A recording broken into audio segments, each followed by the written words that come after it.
경쟁사 광고비 어떻게 알아오라는 걸까요? 파일을 심을 수도 없는 노릇이고, 그런데 할 수 있습니다.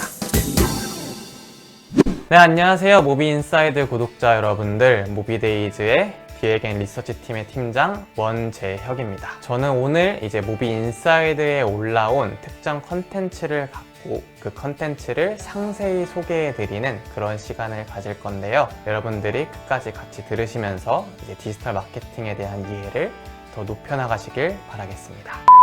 네, 질문이 들어왔습니다. 경쟁사 광고비 찾기, 돈도 더 안 쓸 거면서 왜 알아오라고 하는 걸까요? 물어봐도 알려줄 리도 없고 대행사에게 물어볼 수도 없잖아요. 네, 이 사연 같은 경우는 이제 상부로부터 경쟁사의 광고비를 알아오라고 요청을 받은 마케터 분들이 말씀을 주신 것 같아요. 왜 광고비 추정이 필요한가에 대해서 말씀을 드리기 위해서 일단 사유를 먼저 납득을 해야겠죠.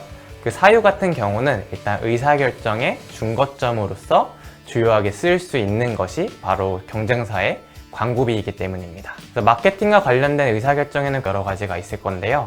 어느 정도로, 어떻게, 얼마나 할 것인지와 관련된 의사결정들이 있을 거고, 그 의사결정 중에서도 어느 정도 할 것인가와 관련된 의사결정에서 중거점으로 가장 잘 쓸 수 있는 게 바로 경쟁사의 광고비를 추정을 하는 겁니다. 여러분들이 의사결정자가 되었든 마케터가 되었든 실무자가 되었든 모든 의사결정에서는 리스크를 고려할 필요가 있을 건데요. 그 리스크를 줄이기 위해서 가장 필요한 것은 이제 리스크를 명확히 정의하는 건데, 그 명확한 정의를 위해서는 가치 판단이 필요하거나 추상적인 어떤 개념을 이제 리스크로 고려하는 것이 아니라 구체적인 수치 기반의 리스크를 고려할 수 있어야 조금 더 리스크를 해칭할 수 있다는 측면에서 리스크 해칭이 정말 중요하다는 말씀을 드리고 싶습니다. 그래서 결국 탄탄한 근거가 필요하다라는 말씀을 드리게 된 건데요. 최근에는 굳이 마케팅 비용을 많이 쓰지 않더라도 B급 마케팅이라던가 아니면 최근에 우먼차트를 역주행한 브레이브 걸즈처럼 굳이 마케팅 비용을 쓰지 않더라도 이제 마케팅 효과를 발생시킬 수 있는 여러 상황들이 발생하기도 하는데요.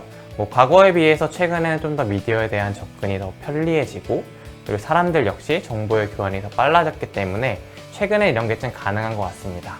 그래서 의사결정의 중거점으로서 굳이 꼭 경쟁사 광고비가 필요한 건 아니긴 하지만 그래도 수치가 있다는 점에서 다른 것들보다 더 중요한 것은 분명히 사실입니다. 예를 들어서 여러분들이 스타트업의 대표라고 가정을 해볼게요. 여러분들 대표라면 일단 자신의 기업이 더 빨리 성장하는 게 굉장히 중요하게 느껴질 것이고, 더 높은 가치를 받고 싶다라고 생각을 하실 건데요. 그렇다면 여러분들이 VC 앞에 가서 IR을 할 경우에 우리 회사를 좋아하는 사람들이 이만큼만이 있으니까 우리한테 이만큼을 투자해 주시면 우리가 이 정도의 마케팅 비용으로 이 정도까지 성장할 수 있습니다 라고 말을 하는 것보다는 우리는 시장에서 1위를 할 것이고, 기존의 시장의 1위 기업인 경쟁사 XXX는 광고비를 요만큼 쓰면서 시장 점유율을 X만큼 유지하고 있습니다. 그렇기 때문에 우리가 그거의 절반 수준인 Y1 정도만 저희에게 투자를 해주신다면 저희가 이거를 기반으로 마케팅을 했을 때 충분히 시장 1위 탈환이 가능할 거라고 믿습니다. 이런 식으로 말한다고 하면은 VC도 더 납득하기 쉬울 거고, 투자금을 받아오는 것 역시 더 쉬워질 수 있을 거예요. 그리고 아예 스타트업의 대척점에 있는 만약에 중견기업이나 대기업이라고 가정을 해볼게요. 여러분들의 상위 직급자 같은 경우는 보통 자신의 안위나 보신을 중요시하기 때문에 모든 의사결정에 있어서 좀 보수적일 수밖에 없을 텐데요. 그 보수적인 상황 속에서 여러분들이 고객들이 우리 이만큼 좋아하기 때문에 이 정도 마케팅 예산으로도 충분합니다 라고 말하는 것보다는 경쟁사가 계속 요만큼 꾸준히 쓰고 있기 때문에 우리도 꾸준히 요만큼씩 써야 적어도 우리 순위는 유지할 수 있습니다 라고 말할 때 더 합리적인 근거가 될 수 있겠죠. 이런 측면에서 필요하다라고 말씀을 드렸습니다. 네, 그래가지고 이해하신 분이 아래와 같이 말씀을 주셨는데요. 결국 상부를 설득하기 위해서라던가 아니면 논리 구성을 위해서 광고비가 가장 유효하게 쓸 수 있다는 거군요. 네, 이해하신 바가 맞습니다. 그리고 여러분들이 실무자이신 만큼 실무자 입장에서도 정말로 필요하다라는 말씀을 드리려고 합니다. 만약에 정말 가정이긴 하지만 예를 들어 마케팅이 망했다라고 가정을 해볼게요. 만약에 망했다라고 하면은 여러분들의 책임으로 돌아오지 않게끔 하기 위해서 여러 변명거리가 좀 필요할 거 아니에요. 네, 변명 같은 경우는 보통 두 가지로 나눌 수 있을 것 같아요. 첫 번째로는 내부 요인, 두 번째로는 외부 요인인데, 내부 요인 같은 경우는 일단은 여러분들이 마케팅을 했기 때문에 여러분들의 마케팅 역량이나 그 회사가 가진 자산, 그리고 그것과 관련된 제품, 이런 것들이 될 것이고, 외부 요인은 여러분들이 어떻게 통제할 수 없는 독립된 사건으로 일어나는 외부의 무언가를 외부 요인이라고 할 수가 있겠죠. 그래서 뭐 가장 대표적으로 기생충이라는 영화가 상영되면서 거기서 나왔던 짜파구리 먹는 장면 때문에 뭐 너구리의 매출이 확 급상승한 사례라던가, 아니면 저 멀리 뭐 남아메리카에서 뭐 사이클론이 마을을 덮쳤는데 전부 다 날아갔지만 뭐 LG 냉장고 하나만 우뚝 서 있었더라 라와 같은, 뭔가 왜 이런 것들이 대표적인 외부 요인이 될 거고, 제가 말씀드리고 싶은 외부 요인은 경쟁사의 마케팅이 될 거예요. 그래서 여러분들이 한 마케팅이 망했는데 이제 우리의 내부 요인 때문에 망했습니다 라고 하면은 그건 자기의 책임이라고 인정을 하는 꼴이 되는 거니까 내부 요인이라고 말하면 절대 안 되겠죠. 그러면 이제 원인을 무조건 외부로 넘겨야 될 텐데, 외부로 돌릴 경우에 가장 먼저 쓸 수 있는 게 경쟁사의 마케팅인 거죠. 그렇다고 하더라도 막 경쟁사가 마케팅을 정말 잘했기 때문에 우리가 진 것이다 라고 하면은 가뜩이나 상황이 안 좋은데 불난데 기름을 끼얹는 꼴이 되기 때문에, 경쟁사가 잘했다 라는 표현보다는 경쟁사가 우리보다 마케팅을 더 많이 했다 라고 하는 게 더 외부 요인으로서는 적절한 변명이 될 수 있는 겁니다. 이제 경쟁사의 광고비를 추정하는 방법에 대해 구체적으로 본론으로 좀 넘어가 보고자 하는데요. 여러분들이 만약에 하고 싶다라고 해서 하루아침에 할 수 있는 건 아니에요. 왜냐하면은 광고가 어떻게 진행돼야 되는지에 대한, 광고에 대한 원리를 알아야 되고, 광고에 쓰이는 여러 가지 상품들, 매체들에 대한 이해도도 충분히 필요할 거고, 그 매체에서도 어떻게 광고가 진행되는지 등을 종합적으로 알고 있어야 가능한 영역이기 때문에 하루아침엔 힘들다. 하지만 이 영상을 같이 보고 나면은 이제 어느 정도 가능하게 되리라 믿습니다. 그래서 이 시간에는 모든 것을 다 다루진 않을 거예요. 뭐 흔히 저희가 매체라고 언급하는 것만 하더라도 제가 알기로는 적어도 1300개 정도가 존재한다라고 알고 있는데, 그 예를 들어 유튜브만 하더라도 유튜브 내에서 뭐 디스커버리, 인스트림, 뭐 트루프 액션, 굉장히 다양한 상품들이 있는데 그걸 하나하나 다 다룰 수는 없어요.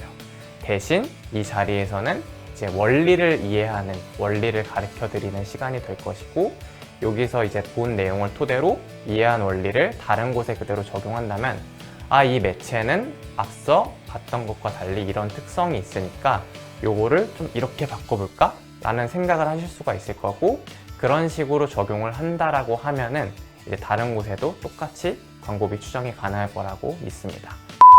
무비인사이드의 쓴 글을 같이 살펴보면서 이제 컨텐츠를 진행을 해보도록 할게요. 가장 먼저 올 질문으로 예상되는 게, 이제 무비인사이드 글의 제목을 보시면 아시겠지만 왜 하필 인스트림인가? 라는 질문을 하시게 될 텐데, 여러분들은 광고하면 가장 먼저 무엇이 떠오르시나요? 보통 TV 광고를 생각하실 수도 있고, 아니면 여러분들이 출퇴근길에 보는 뭐 버스 정류장의 광고도 생각을 하실 수가 있을 거예요. 근데 만약에 여러분들이 TV 광고를 토대로 경쟁사가 어느 정도로 광고를 하는가를 추정을 하고 싶으시다면, 뭐 특정 프로그램과 프로그램 사이에 나오는 광고를 일일이 다 모니터링을 해야 될 텐데, 제가 알기로만 하더라도 TV 채널이 100개가 넘어가는 걸로 알고 있거든요. 그 모든 채널을 다 보기 위해서는 굉장히 많은 사람이 필요하게 될 거고, 이건 어떻게 보면 인력 낭비가 아닌가 하는 생각이 들 정도로 좀 불가능에 가까운 일이 아닌가 싶어요. 그리고 옥외 광고 역시도 여기저기 지나다니면서 보시게 되겠지만, 버스 정류장만 하더라도 서울에도 엄청나게 다양한 버스 정류장이 존재하고 있잖아요.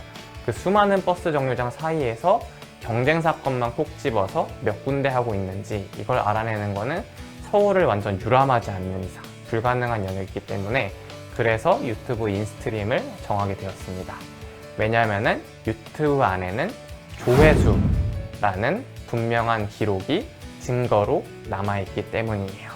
CPV 같은 경우는 코스트 퍼 뷰, 그래서 시청당 단가, 그리고 곱하기 조정된 조회수로 계산이 됩니다.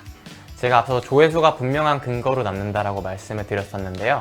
여기서 조정된 조회수라고 표현한 사유는 좀 뒤에서 말씀을 드릴 수 있도록 할게요. 모비인사이드의 글을 천천히 내려가다 보면은 유튜브 고객센터에 나와 있는 이미지를 같이 확인이 가능하신데요. 이 이미지를 보시면 아시겠지만 결국 정리를 하자면 영상이냐 이미지냐로 나눌 수 있을 것 같아요. 그래서 영상 같은 경우는 이제 뭐 트루포 액션이라던가 트루포 쇼핑, 뭐 범퍼 애드 이렇게 다양한 상품들이 존재하지만 결국 특정 컨텐츠를 보기 위해서 앞서서 보는 광고가 되었든 아니면 중간에 보는 광고가 되었든 영상 사이에서 나오는 광고이기 때문에 저는 지금 계산의 편의를 위해서 여기서는 그냥 인스트림이라고 통칭을 하도록 할게요. 나머지 이미지 같은 경우는 상식적으로 생각하더라도 조회수와는 좀 상관이 없는 광고 형식이기 때문에 이번 추정 모델에서는 좀 제외를 하도록 하겠습니다. 그래서 앞서 나왔던 그 이미지는 고객센터에서 제가 가져왔다라고 했잖아요. 그래서 마케터가 되기 위해서 그리고 특히 광고비 추정을 하고 싶다거나 아니면은 이제 조금 더 나은 광고를 하고 싶으면은 고객센터와 좀 친해질 필요가 있습니다. 저도 이제 인턴으로 입사한 이후에 여러 가지 공부를 하면서 유튜브 고객센터는 매일매일 들어가가지고 궁금한 건 매번 검색해보곤 했었는데요. 항상 원하는 게 잘 나오는 느낌은 아니지만 원하는 게 나오지 않더라도 꾸준히 읽다 보면은 광고 매체에 대한 이해가 높아지면서 지금 제가 말씀드리는 것 같은 경쟁사의 광고비를 추정할 수 있는 모델 역시 발견할 수 있는 실마리를 얻을 수 있을지도 모를 것 같아요. 그래서 그런 의미에서 여러분들은 고객센터와 꼭 친해지시길 바랍니다. 어쨌든 이야기가 좀 세기로 했는데 어쨌든 여러 가지 광고 상품들 중에서 결국 영상 쪽은 제가 인스트림이라고 개념을 묶는다라고 말씀을 드렸고 그 묶어진 개념인 인스트림에 대해서 왜 다시 인스트림을 하게 되었냐라고 말씀을 드리면 조회수가 쌓이기 때문에 이제 인스트림을 선택했다라고 다시 정리를 드릴 수 있을 것 같습니다. 광고 영상이나 광고로 본 영상도 조회수가 쌓이나요? 라는 질문이 들어왔어요. 굉장히 좋은 질문인데 이 컨텐츠를 마침 조금만 더 내리다 보면은 유튜브 고객센터에서 역시 답변을 찾을 수가 있습니다. 자, 여기 적혀져 있는 대로 그대로 읽으면은 뭐 유료 광고 조회수, 뭐 동영상이 유튜브에서 광고로 사용되는 경우 뭐 아래와 같은 조건을 만족하면 조회수로 인정이 된다. 결국 요약을 하면은 30초 이상 영상의 경우에는 30초만 넘으면 조회수로 인정이 된다 라는 거고요. 30초 이하의 영상 같은 경우는 영상을 전체 다 시청을 하면, 즉 광고를 그냥 끝까지만 다 보면은 조회수로 인정을 한다라는 게 조회수의 조건이라는 거예요. 아까 말씀 주셨던 거에 대한 답변은 이 고객센터 답변을 통해서 충분히 된 것 같습니다. 그래서 추가 질문이 좀 들어왔는데요. 다시 읽어보면은 광고로 돌아가고 있는 영상에 대한 조회수가 쌓인다는 건 충분히 이해했습니다. 그러면 어떻게, 무엇이 광고로 돌아간 영상인지를 파악할 수가 있나요? 네, 이건 역시 굉장히 중요한 내용입니다.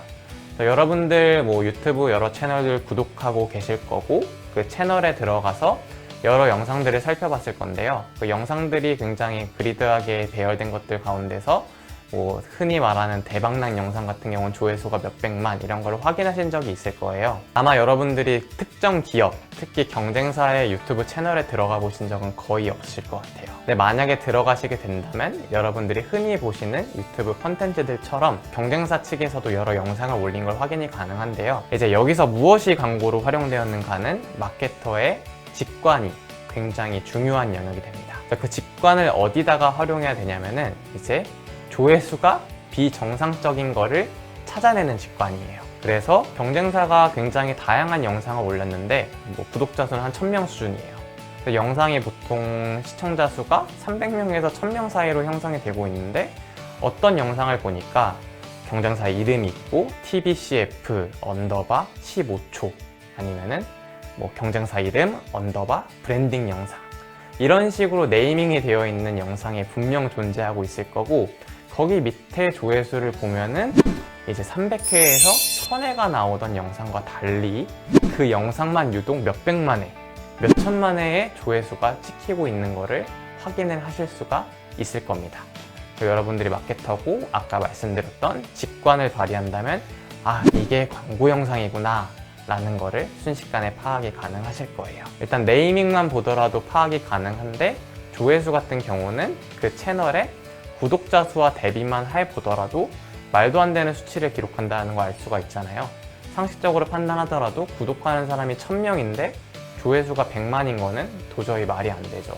그 채널을 좋아하지 않는 사람도 그 영상을 찾아와서 보거나 아니면 외부에서 계속 시청을 했다는 얘기니까요. 그렇기 때문에 그런 영상들에 대해서는 계속 의심할 필요가 있습니다. 근데 제가 지금 의심이라는 표현을 활용을 했는데요. 왜 제가 확신해야 됩니다라는 용어가 아니라 의심해야 된다는 용어를 썼을까요? 이거는 아까 제가 조정된 조회수를 조금 이따가 말씀드린다라고 했었죠. 이 조정된 조회수와 관련이 있는 내용인데요.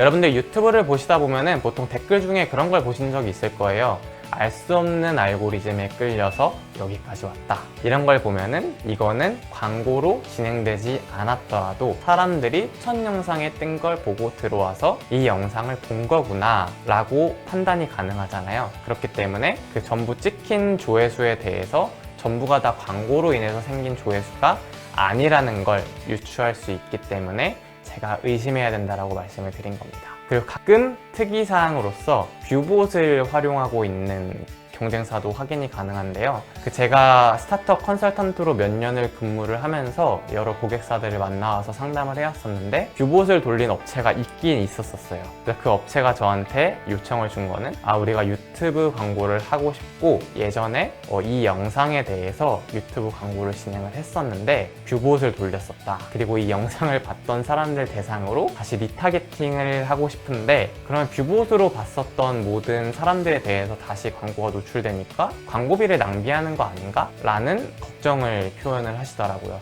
물론 저 같은 경우는 이제 GA상에 있는 특정 IP 집단을 차단하는 방법을 통해서 디타겟팅이 가능하다라고 말씀을 드리긴 했었는데 어쨌든 뷰봇을 돌리는 업체도 있기 때문에 조회수 자체가 굉장히 뻥튀기 되어서 보일 수도 있다는 점, 요걸 염두에 둬야 돼서 제가 의심해야 된다고 표현을 한 겁니다. 그리고 가장 예외적인 사항으로서 광고 영상임에도 불구하고 사람들이 직접 와서 그러니까 추천을 받지 않았음에도 불구하고 직접 그 경쟁사의 채널로 들어가서 광고를 시청하는 경우가 있는데요. 대표적으로 말씀드릴 수 있는 게 예전에 그 돌고래 유괴단이라는 프로덕션에서 제작한 브롤스타즈 광고, 그게 가장 대표적인 사례가 될 것 같아요. 배우인 이병헌 씨가 브롤스타즈 광고를 찍은 영상이 3탄 수준으로 올라왔었는데 너무 그 광고가 재밌다라는 입소문이 퍼져서 사람들이 그 영상까지 찾아가서 보고 댓글을 남기는 걸 저도 확인을 할 수 있었거든요.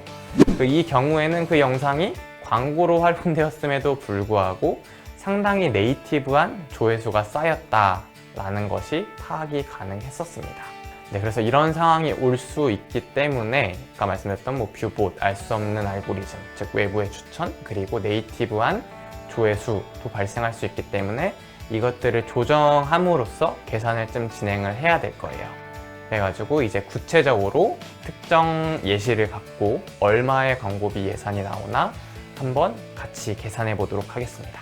네, 그래서 여태까지 저희가 살펴본 이제 경쟁사의 채널 안에, 유튜브 채널 안에 들어가서 본 내용들을 보면은 일단 첫 번째로 알 수 있는 정보가 그 경쟁사 채널의 구독자 수가 될 거고, 두 번째로는 경쟁사가 올린 여러 가지 영상들, 그리고 그 영상 밑에 찍혀 있는 조회수, 그리고 영상마다 들어가서 확인할 수 있는 사람들의 댓글, 이게 중요한 정보들이 될 거예요. 그래서 이 정보들을 활용해서 계산을 좀 시작해 보도록 하겠습니다.